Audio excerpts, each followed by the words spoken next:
একদা এক কুকুরছানা খাবার খাচ্ছিল। হঠাৎ সে পাহাড় ধসে পড়ার শব্দ শুনতে পেল এবং সে যীশুখ্রিস্টের মূর্তির কাছ থেকে সে দূরে ছুটে পালালো।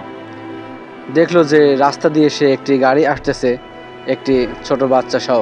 তখন কুকুরছানাটা সেই গাড়িটাকে থামানোর চেষ্টা করলো, কিন্তু গাড়ি থেকে সেই লোকটা নেমে কুকুরছানাটিকে প্রচুর মারধর শুরু করলো। এক পর্যায়ে তাকে আছড়িয়ে মেরে গাড়ি নিয়ে চলে গেল। কিছু দূর যাওয়ার পথেই দেখলো যে সে পাহাড় ধসে তার দিকে এগিয়ে আসতেছে সমস্ত পাথর।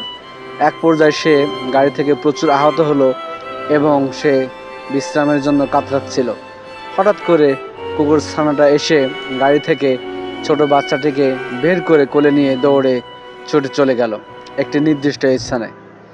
কিছু সময় পর সেখানে উদ্ধার কর্মীদের সাথে দেখা এবং তাদেরকে কুকুরছানা ইশারায় বোঝাইতে চাইলো এবং তাদেরকে ডেকে নিয়ে গেল সেই গাড়িটার কাছে।